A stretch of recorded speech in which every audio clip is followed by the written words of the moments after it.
Hey folks, I'm here in Sequim, Washington at Batson Enterprises, and we're going to go over why your next rod should be a custom. All right, so Jameson is here filming for the Road Trip Angler some content. Well, I'm going to let you explain what your project is here. Okay.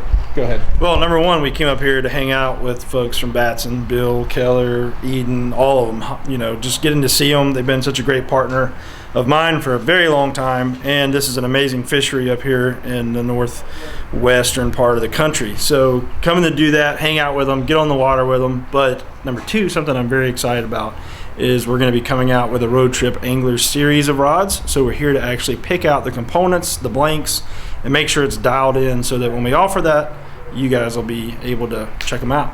Nice.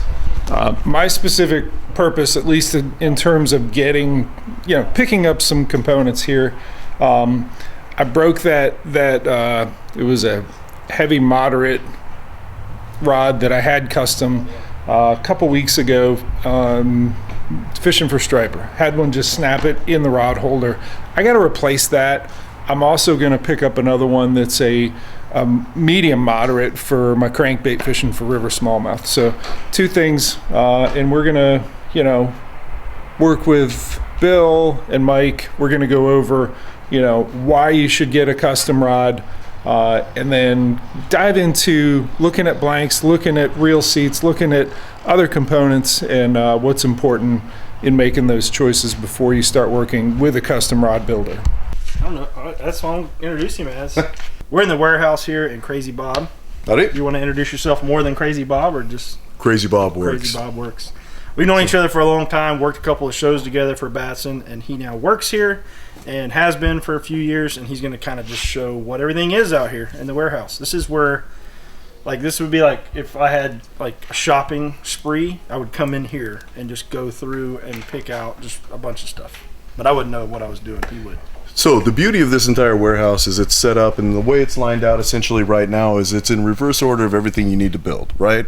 So your carbon grips are going to be over here, your heavy salt water is in that row, then we sit there and go with our EVA grips, our cork grips, heavy saltwater terminators, so forth. Then moving in, we have all of our fly grips, our thread, all of your anodized aluminum, saltwater, heavy saltwater parts and pieces for reel seats. So your aluminum triggers, all of your graphite triggers, all of that good stuff. And then as we continue on this, some more our good heavy butt caps, all of the anodized heavy bait casting spinning reel setup. So when you're dealing with this, anything from your beautiful big boys, getting all the way down to the next size, which is going to be down here, where we'll go to our smaller size 16, so forth. Everything that you need to sit there and get the rod of your dreams built. So moving back in on this, single foot reel seat, single foot guides, fly guides. This is all of our double foot guides, our salts. We've got everything running from size 40s. For some of your surf fish setups and everything else, or your bigger water, running all the way down to your size 6s. We have our titaniums in, which are nice. These are running a little on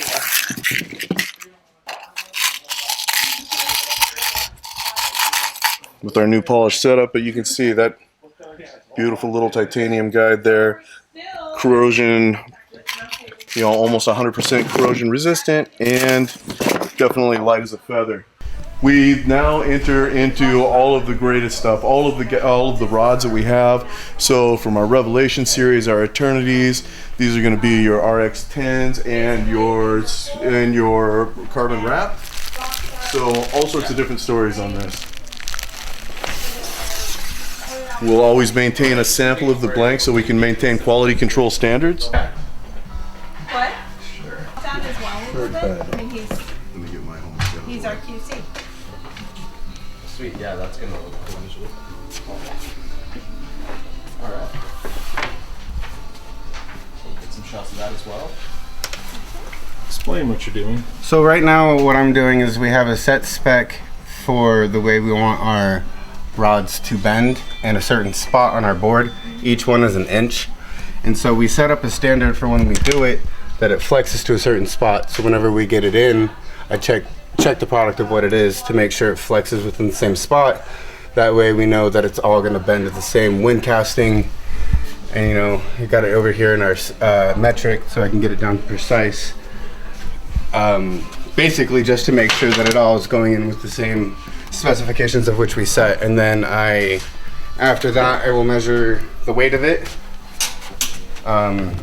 We have it set right here for what it usually is. We have the weight that I'll measure. Then I'll measure the diameter of the inner and outer of the butt.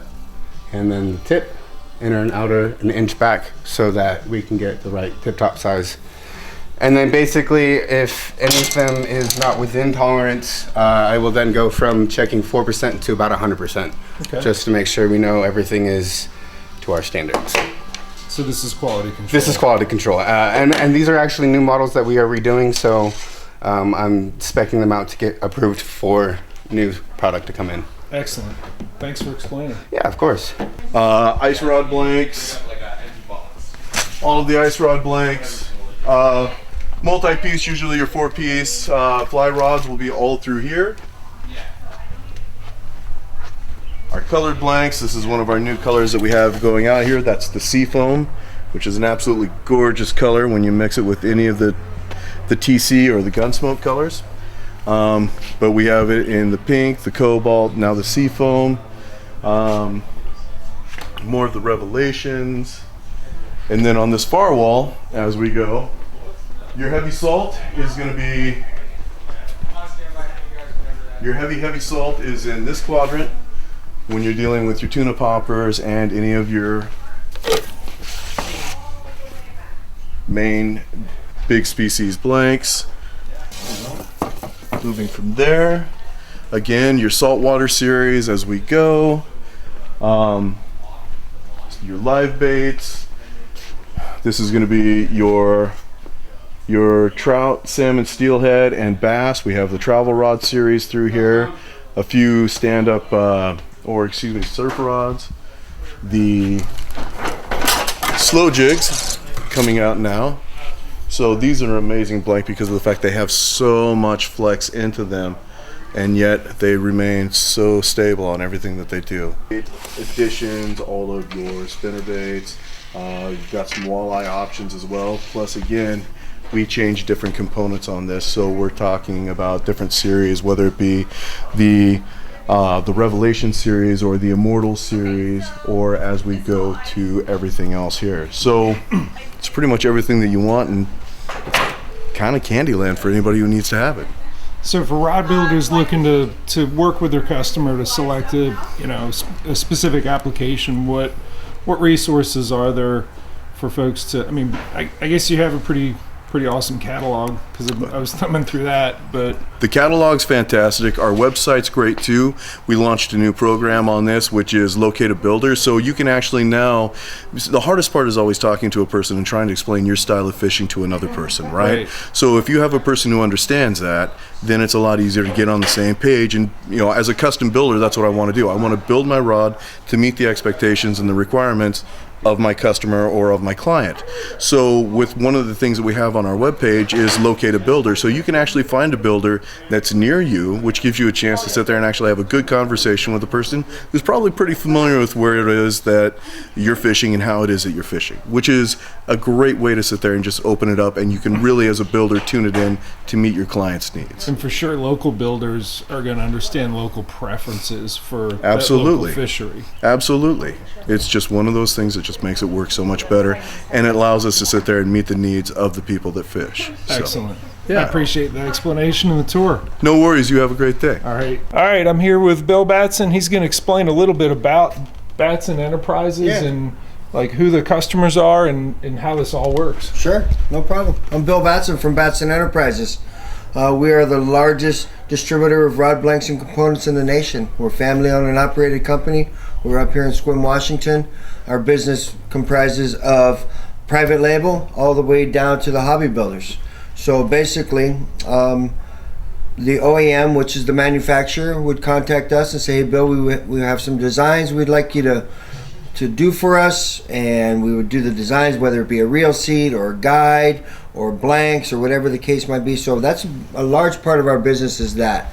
But also where we all started was in the custom rod market, you know. So we sell to 700 customers worldwide. You would have a business license. We're a wholesaler.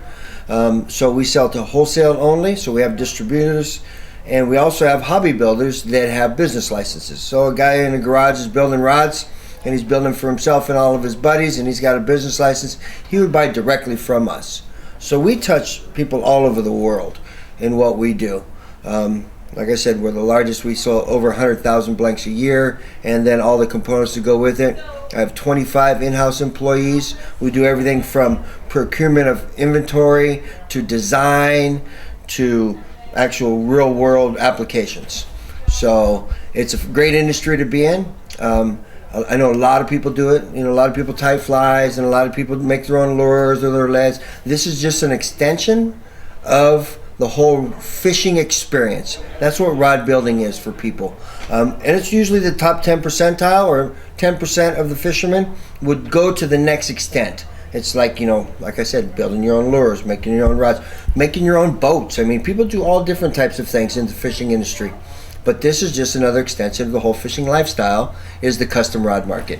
If you get a chance, go look for somebody. You can go to Batson's website, Batson at batsonenterprises.com. We have a bunch of rod builders on there. If you're looking for a custom rod, you can go there. If you want to build your own custom rod, you can go to our website, and we have a bunch of YouTubes and different how-tos on to build things. And if you ever want to, just call us up. We're here Monday through Friday. We're in the Great Pacific Northwest in Sequim. We're all fishermen. We're all rod builders. Like I said, we're a family out here, and the whole fishing community is a family. So anyways, Bill Batson, thank you for joining us. Appreciate it, Bill. Hey folks, I'm here with Mike Thorson, who's VP of Engineering here at Batson. What does that mean? What do you do? I oversee all the blanks and components that we offer. James, our product manager, is obviously responsible for a lot of things as well, but I oversee what he does. But when it comes to the rod blanks, the 99% of them, I overlook the design and everything that we offer. In a previous life, I did that at a rod manufacturer here in the U.S. and then morphed into this about 20 years ago, and I've been doing it a long, long time. I would probably say in a nice way, I've probably designed more blanks than most people in the world if it comes down to it. So we've been doing it a while. I'm going to interpret that a little bit, that I've already, you know, as a former St. Croix pro staffer, I've been using Mike's designs for years. Yep. So that's right. Do you avoid saying St. Croix? No, St. Croix's fine. Yeah, you bet. Good guys, great company. We're specifically looking to replace a St. Croix blank that I actually broke after many years of service, striper fishing. That rod had, you know, caught a lot of 40 to, you know, lower 40s to upper 40s striped bass in the Chesapeake Bay. But it succumbed to I think it was about a 33 or 34 incher in Raritan Bay striper fishing like 10 days ago. Sure. And I think it was in the rod holder. That fish hit a hard jerk bait that was being trolled at probably 3.2 mile an hour. Yeah. As soon as it hit, it snapped the blank right, you know, uphill of the rod holder. Yeah. And the rod holder, I think, was what I definitely want to do different than what that custom rod builder had done for me. I want cork on the foregrip because I think it protects a little bit from that impact in our kayak fishing rod holders. So that's one thing that'll be different with this one. Yeah. But specifically, that blank is the production version of it was a bait caster, but it was the Legend Tournament Magnum cranker. I think it was 710, heavy, moderate, and I like that for the hard baits and the treble hooks. Right. I have that one, and then I have another moderate that I actually have with me. It was an SC4. Well, I mean, I have it with me, so we can match it. But it's basically my crankbait rod for fishing the Susquehanna River for smallmouth. Yeah, it's a medium moderate. but I have it with me. So we can match that, Sure, absolutely. and then we can look for the striper rod, Yep, you bet. and then components. Yep, sure. Cool. I think what we'd be looking at is one of our Revelation crankbait models. All of them are designed with this thought process in mind. When you're using a crankbait, you want a little bit softer action. So most bass and stuff, when they hit a bait, they flare their gills and they suck the bait in. If you have a real stiff tipped rod, but you can tend to pull the bait away from the fish pretty quickly. The next part of it is when you have that fish hooked. Obviously, they make a couple runs or jumps or whatever they're going to do initially, but the first time they see the boat, that's when a lot of times they make that really hard run. And if you have a stiffer lever in your hand, they have more leverage to rip the hooks free. A lot of times on a crankbait hooked fish, you don't get as good a hook set as you might on, say, a live bait presentation or whatever else you're doing. So to have that rod give a little bit when that run takes place, you really enhance your ability to land that fish. They just can't pull the bait free. So it's a big difference. The beauty of using, some guys like glass for that application, and it certainly works.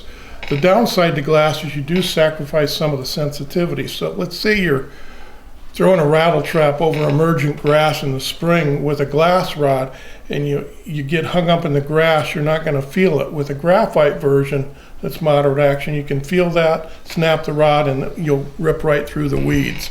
So, I couldn't agree more. I'm going to interject, and that's where I definitely use the sensitivity of a moderate action rod, to pattern development. If you're digging a crankbait, I can feel whether I'm on pea gravel, sand, mud, chunk rock, vegetation, all of that. And even if you're deep diving, crankbaits on a reservoir, when you're trying to hit the extension of that point, out there in front of you when you start digging, and then when it comes across the ledge and gets out into that open water, and then you feel them hit it. You bet. And that is so critical.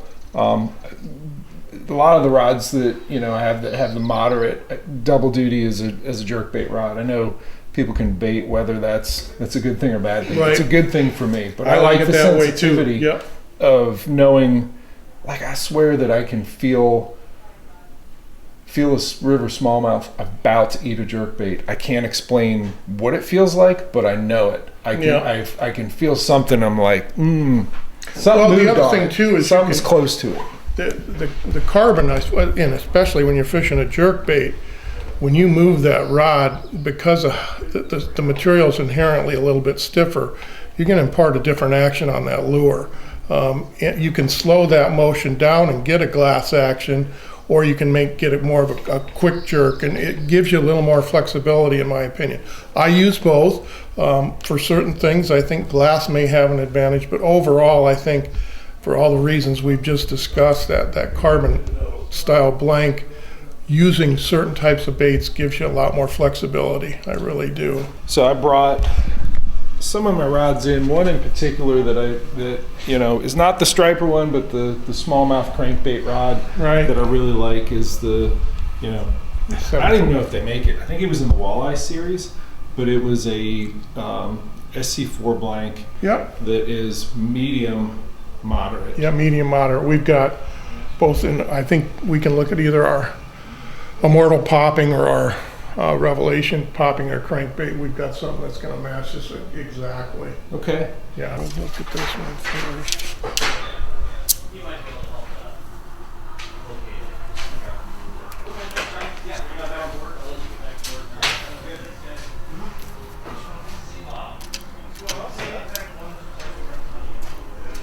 It's a little stiff. The next one down. This is just one option. I'm going to get a couple different ones here for you to look at. Okay. Yeah, there's just before you film it, feel that. Okay.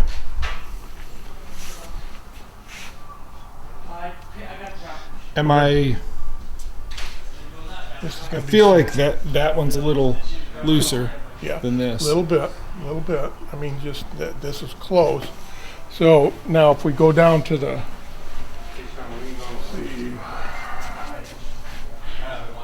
if you look at the,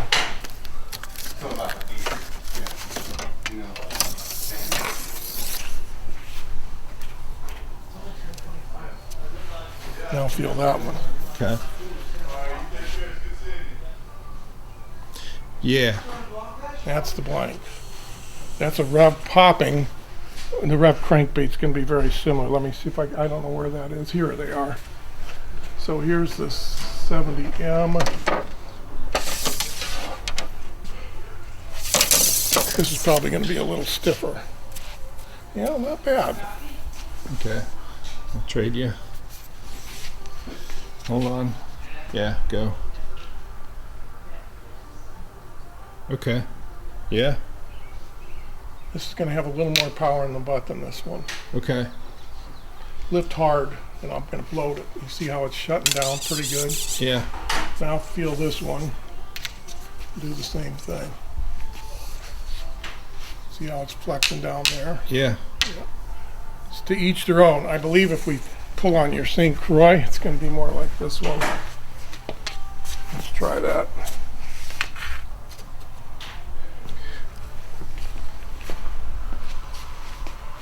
Lift up.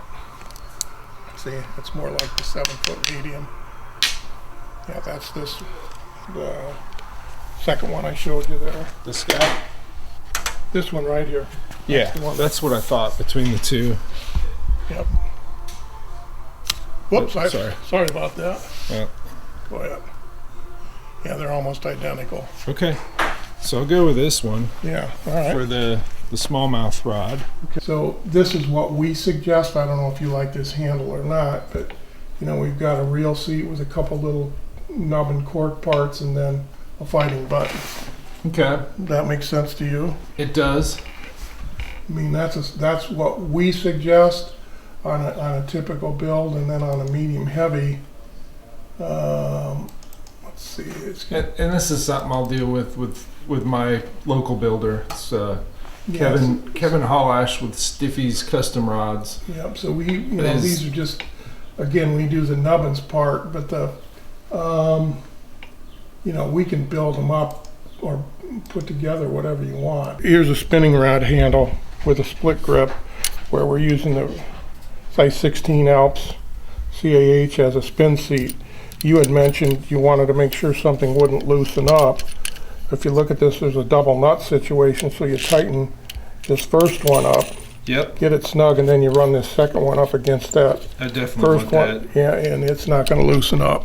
Yeah, Nice. that's certainly a great way to go. Okay, we've got a similar situation here where you've got a separate lock nut on the front hood, this is what we call the fixed retainer side, then this is the slide band that moves up and down. Yep. You've got a larger nut there that you tighten up, and then you run this small jam nut up against it, Okay. and it's going to hold it. They just don't loosen up. Okay. It's an awesome way to set up a Like I spinning said, rod. that's been an issue for me. Sure, yeah, you won't be with this. Right. Either way.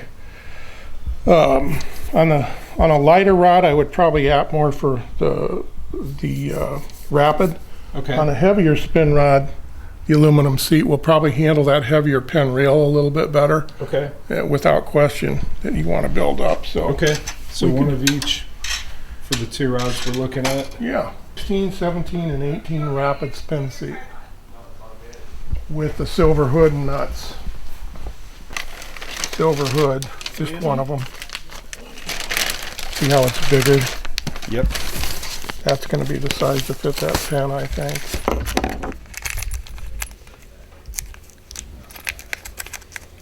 So here's the cork fighting butt, Yep. but you want to put something on the bottom, and this is a composite cork, which is a little more durable than regular cork. It's cork that's ground up, and then it's got rubber mixed in with it, so Nice. when you slam it into the bottom or whatever, it holds up pretty well. Yeah. That's one option. Same shape as the other one, Right. but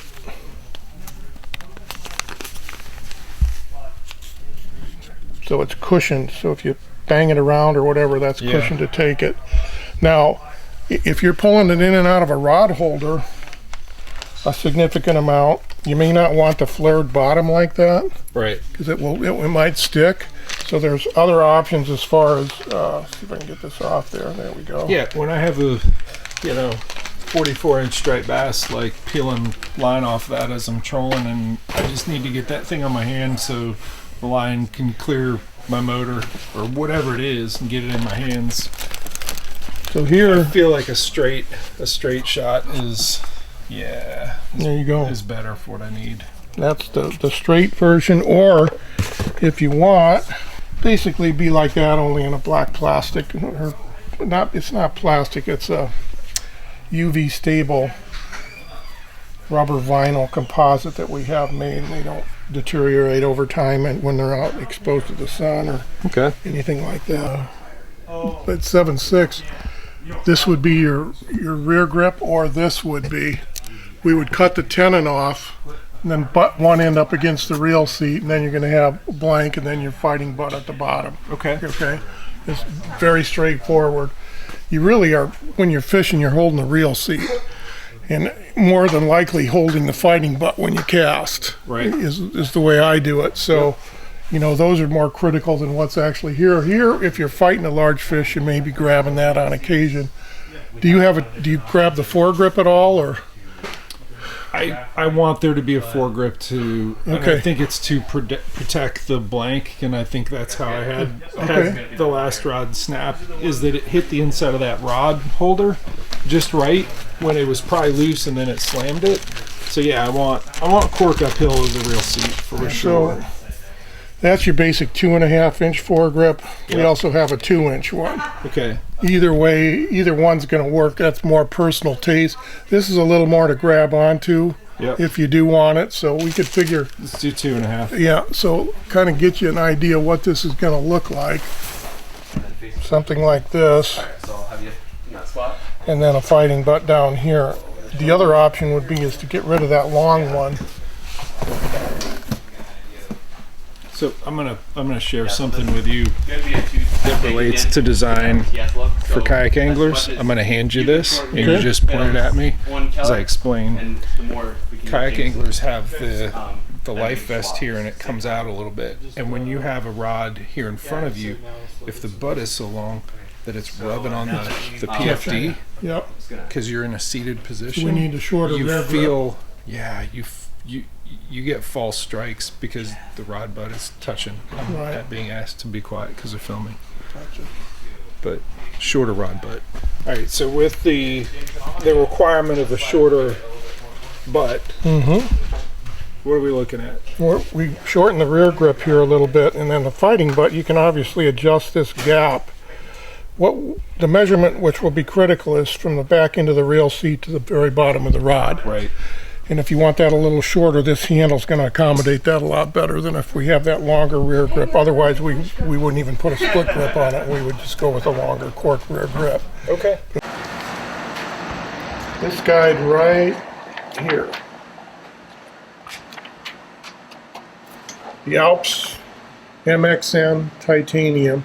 It's going to come with a zirconium ring, which is our smoothest ring, polishes the best, so the lowest friction that we offer in a stock guide. And we're going to run a size 30 for your first guide. It's got the deep press frame, as you can see here, that helps protect the ring a little bit, and also the wider gluing surface of that deep press frame helps keeping that ring in place. Okay. Works a lot better. Then we're going to go to, on your rod. On the smallmouth rod. This is the heavier one. Okay. This is the heavier one. The saltwater one with the titanium. Yep. Okay, we're going to go to this Alps TI guide in a Y frame, titanium frame, good durable ring, which is zirconium again. And we're going to run size, I think I made the list here, size 30 for that tri-leg guide. Then we're going to go 16, 12, 10, and 8 with this guide. Okay. Then for the final 3 guides on the rod, right near the tip to help reduce mass and stuff, we're going to go with the titanium F guide like this. And again, this is a press frame, So, you know, better, wider gluing, good protection. Our little guide stays up off the blank a little bit, which we think helps. Right. It's also easier to wrap and keep finish from getting on the ring. There'll be 3 size 7s. And then we're going to use a new tip top that we just developed about a year ago.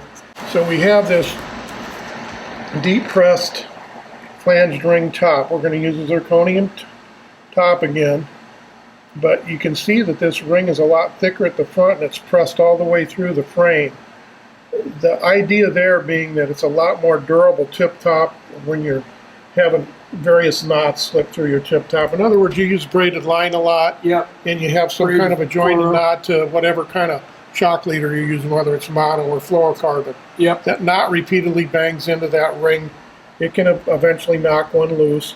Or the other thing that's more common, you've got a spinnerbait on your rod or a popper or whatever you're doing, and you reel it all the way into the tip top. And you bang that eyelet right into that ceramic ring.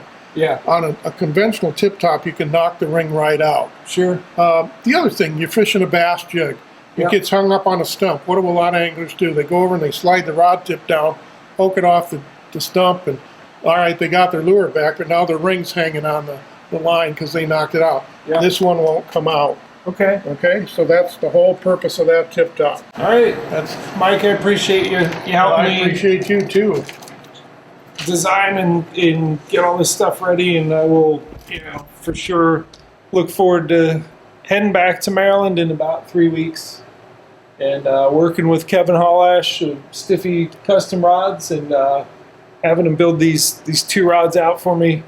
Super. Yeah. I want to see pictures when they're done. Yeah. All right, man. Cool. I'll get some rubber wine checks in there for you and stuff. Okay. Too. I got to fit those, so Awesome. I got to see what size they're going to be. So All right. not a big deal to do. So give me one reason why custom. One reason. well, I use a lot of comparisons sometimes, and think of it this way. A lot of people play golf. Yeah. Okay. And I'm 6'3", and I think you're similar, 6'3" or 6'4". How could we take the same club as Holly does in the other room? Right. If we go buy clubs, they're all that standard length. Right. How is that the best performance? It's not. You're making a compromise somewhere. Will they work? Of course they will. When you get a custom rod, the idea is, one, you can create something that isn't made currently, okay, a particular length or action. Maybe you want a specific style of grip, or you need it smaller because you're have small hands, or it's for your wife or your 10-year-old coming up and you want it to fit their hand a little better. Right. So you can have the builder or yourself can turn that cord part or EVA part down slightly so it's a better fit. We even sell smaller handles for that purpose. And the other thing is like I tie flies, I build lures, I made my own golf clubs. Right. There's a lot of satisfaction that comes in knowing you do it yourself. You know it's right, it's what you wanted. Anybody can go buy something. And will it work? Of course it will. But here you can tailor it to your particular needs. And there's so many different types and styles of fishing in the world today. It's very difficult to cover every single application. And with a production rod, the volume isn't there for them to do that. They can't build 50 rods and have it be profitable. So the custom builder can take that over and fill that niche for you really well. I feel you can get better performance, and plus it's tailored to your specific wants and needs, not only performance-wise, but cosmetically. What do you like to look at? Right. Some people want a car with a lot of chrome, other guys and gals don't. It's to each their own, and you have that ability. When you're buying a factory rod, there's no option. You get it how it looks. Right. And, we can certainly adapt that over. But a lot of it to me is taking a given fishing situation and taking a blank and applying it to that application. It's very, we have probably close to 1,200 different blank models that we've made either for our own line or other people's. So we've got a wealth of models to choose from. Nobody can do that with a production rod. It's impossible. They won't sell through well enough to do that. So I feel like we can niche in and pigeonhole you in a lot better than what you can do if you just go buy an off-the-shelf product. There's some fine products out there, mind you, and I'm sure you've heard of a lot of them, and so have I, but we can certainly compare that quality. Plus, the other thing is if you're building it yourself, you're saving money. You can buy the parts and pieces for a lot less than you can go buy a high-end rod. If that's or if you want to get started with a lower-end rod, we have those types of products available as well. It's a great hobby. It's a great way to pass time. You get something in return. We have a lot of younger kids that are building heirlooms for their grandfather, and that they remember that he taught them how to fish, so they want to give him something. It's just a cool thing to be into. Why do women knit sweaters? You go buy a sweater. Well, it's not quite, do you want a stocking cap your wife made for you or one you go buy? Right. There's a big difference there in my mind, and that's a lot of it too. Pride of ownership and pride of that you've done this yourself, it's a big deal. For sure. Yeah. Thanks again, Mike. You bet. My pleasure.